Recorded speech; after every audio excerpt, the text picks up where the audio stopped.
नमस्कार, आपका स्वागत है। मैं हूं प्रवीण बागी। बिहार में चुनाव का प्रचार चरम पर पहुंच चुका है। प्रधानमंत्री नरेंद्र मोदी और कांग्रेस के बड़े नेता राहुल गांधी के दौरे ने इस प्रचार को और नई सरगर्मी पैदा कर दी है। बिहार में चुनाव प्रचार का क्या असर पड़ रहा है, जो बड़े नेता आ रहे हैं और चुनाव का ऊंट किस करवट बैठेगा, भाजपा की क्या उम्मीदें हैं चुनाव को लेकर के, इस पर हम बातचीत करेंगे। हमारे साथ जुड़े हुए हैं भारतीय जनता पार्टी के पूर्व सांसद आर के सिन्हा जी। सिन्हा साहब, आपका स्वागत है। नमस्कार। सिन्हा साहब के बारे में एक बात बताना जरूरी है कि इन्होंने अपने कैरियर की शुरुआत एक पत्रकार के रूप में की थी और आज भी राजनीति में सक्रिय रहने के बाद भी कई मीडिया संस्थानों से जुड़े हुए हैं और उनमें काफी दिलचस्पी लेते हैं। सिन्हा साहब, सबसे पहले हम ये जानना चाहेंगे कि जो दौरा भी प्रधानमंत्री का हुआ और राहुल गांधी जी का हुआ, तो उसको लेकर के क्या लगता है आपको कि इसका फायदा दोनों पार्टियों को होगा, दोनों गठबंधनों को होगा, या पहले जिस ढंग से प्रचार चल रहा था उसमें कुछ तेजी और आई है, तो उसका क्या असर आप देखते हैं? देखिए, प्रचार में तेजी आए या ना आए ये एक विषय है। हाँ। लेकिन बिहार में तो बिहार के मतदाता, जो कि भारत में मैं समझता हूं कि सबसे समझदार मतदाताओं में एक हैं, जी। ये तो अपना मन बना चुके हैं हम्म। और ये मन पहले से बना चुके हैं। उन्होंने मोदी जी का जो 6 वर्षों का शासन देखा है केंद्र में, जी। उनके इस 6 वर्षों के दरमियान बिहार में विकास की जो लहर आई है, जिस तरह से पुलों का, सड़कों का, अस्पतालों का, शिक्षण संस्थानों का निर्माण हुआ है और जिस प्रकार से गरीबों के लिए और किसानों के लिए कार्य हुए हैं, तो ये तो गांव गांव में संदेश पहले से जा चुका है कि नहीं, मगर यहाँ बिहार में चुनाव करना है नीतीश कुमार और तेजस्वी यादव के बीच। बेशक नीतीश कुमार ने काफी कुछ किया है, मगर लोगों का ये कहना है कि नीतीश कुमार का चेहरा पुराना पड़ चुका है, लोग बदलाव चाह रहे हैं। इस पर आपकी क्या राय है? बागी जी, मेरा निवेदन ये है कि नीतीश कुमार जी हमारे मुख्यमंत्री के उम्मीदवार, हमारे मुख्यमंत्री के चेहरे अवश्य हैं, जी। लेकिन ये चुनाव अंततः मोदी और बनाम राहुल है। अच्छा। हाँ, आप इस बात को समझ लीजिए। जी। बिहार की जनता या देश की, पूरे देश की जनता आज के दिन में मोदी को हर हालत में बरकरार रखना चाहती है और मोदी को हर तरह से मजबूत करना चाहती है। इसी के वजह से आप देख रहे होंगे कि चाहे जितनी भी गंदगी, जितने भी तरह का विषाक्त प्रचार, जितने भी तरह के सांप्रदायिक दंगों के, जातीय दंगों के भड़काने की कोशिश हुई हो, जितना भी कोरोना के नाम पे उल्टा सीधा बोला गया हो, जनता ने इस बात को स्वीकार किया है कि मोदी जी निस्वार्थ भाव से, वो अनवरत रूप से 2 घंटे 3 घंटे सोकर, पूरा समय देकर वो जनता और खास करके गरीबों, दलितों और पिछड़ों के कल्याण में लगे हुए हैं। ये देखिए है, और मोदी जी शारदीय नवरात्र और चैत्र नवरात्र दोनों भी जो है सिर्फ पानी के ऊपर रहते हैं, लेकिन इसके बाद भी 3-3 4-4 सभाएं करना, ये बड़ी बात है। के चेहरे के जो भाव होंगे सबों ने देखा होगा, वो कितने निश्चिंतता से और कितने मजबूती से बातों को रख रहे थे। मगर ये देखा जा रहा है कि सत्तारूढ़ दल के मंत्रियों और विधायकों के प्रति नाराजगी दिख रही है। कई जगह भारी विरोध का सामना करना पड़ रहा है। कई जगह गांव में नेताओं को, प्रत्याशियों को लोगों ने घुसने नहीं दिया, वापस लौटा दिया। तो इसकी क्या वजह है, जब आप कह रहे हैं कि काफी काम हुआ और लोकप्रिय है सरकार? इसकी तो कोई ना कोई वजह जरूर होगी। जी। जनता की अपेक्षाओं के अनुरूप या तो काम नहीं किया होगा किसी ने, या फिर कोई जातीय राजनीति चल रही होगी किसी गांव में कि भाई इस जात के आदमी को घुसने देंगे, उसको नहीं करने देंगे। ये बिहार में चलता है और ये कोई नया नहीं है।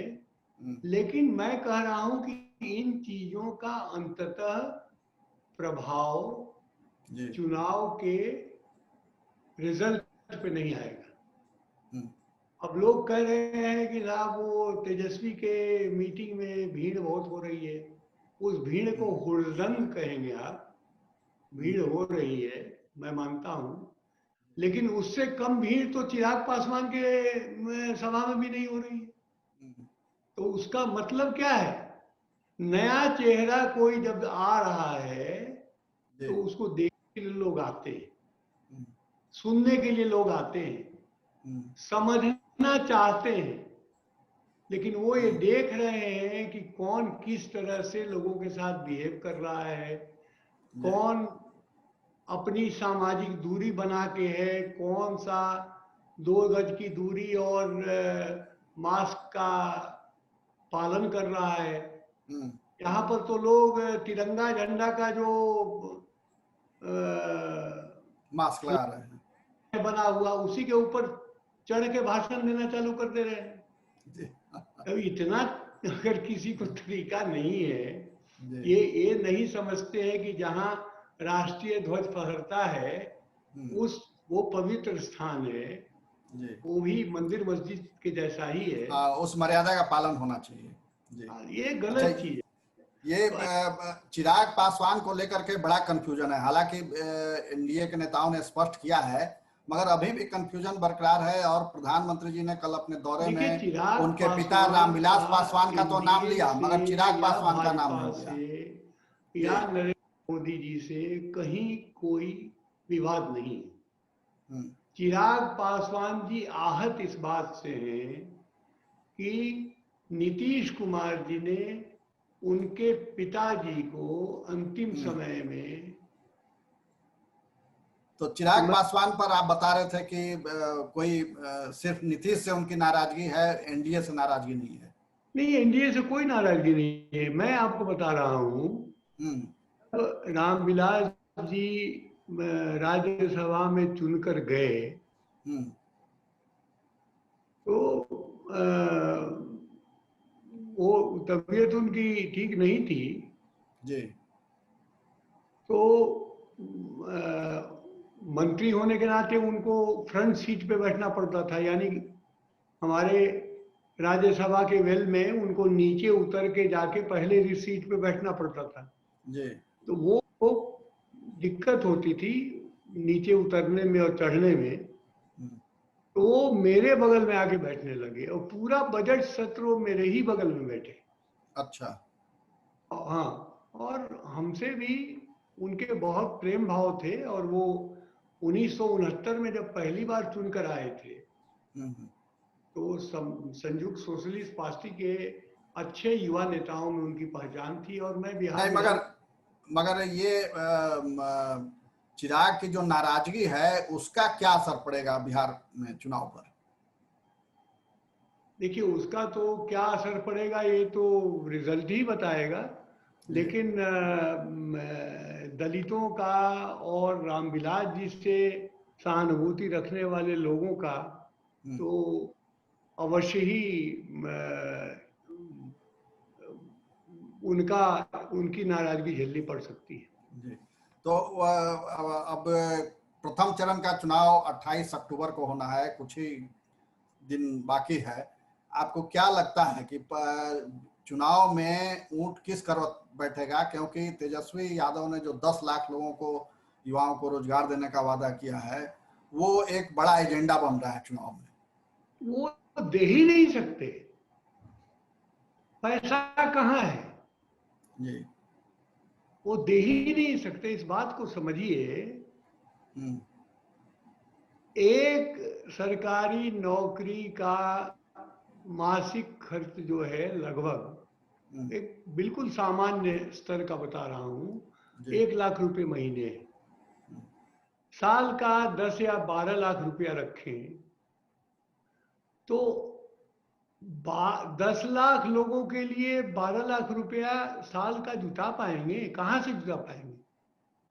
नंबर 1, ये बात एक है। नंबर 2 बात ये है कि सरकार में नौकरी अब है कहाँ? 6.5 लाख के करीब नौकरी तो नीतीश जी ने दे दिए, ढूंढ ढूंढ के जो भी देना था जी। तो जब तक आप नए शिक्षण संस्थान नहीं बनाएंगे, जब तक आप नए अस्पताल नहीं बनाएंगे, नए सड़क नहीं बनाएंगे, नए ऐसे काम नहीं करेंगे जिसमें कि एम्प्लॉयमेंट हो, यानी विकास करेंगे तो नौकरी बढ़ेगी। नौकरी। अच्छा जी। अच्छा, कितने, आपका क्या आकलन है, कितनी सीटें एनडीए को मिलेंगी? एनडीए को मैं समझता हूं कि पिछले बार के मुकाबले कुछ सीटें ही मिलेंगी, कम नहीं मिलेंगी। ठीक है, तो ये सिन्हा साहब का मानना है कि पिछले बार के चुनाव से इस बार सीटें ज्यादा मिलेंगी एनडीए को और एक सरकार फिर से बनेगी। 10 लाख नौकरियों का जो वादा तेजस्वी यादव कर रहे हैं वो संभव नहीं है, ये भी इनका कहना है। क्या होगा, जनता का मूड क्या है, ये तो पता चलेगा परिणाम आने के बाद। मगर अभी हम लोग अपनी बातचीत यहीं समाप्त करते हैं। सिन्हा साहब, आपका बहुत बहुत धन्यवाद। हम फिर अगले वीडियो में आपसे मिलेंगे, तब तक के लिए हमें दीजिए इजाजत। नमस्कार। नमस्कार।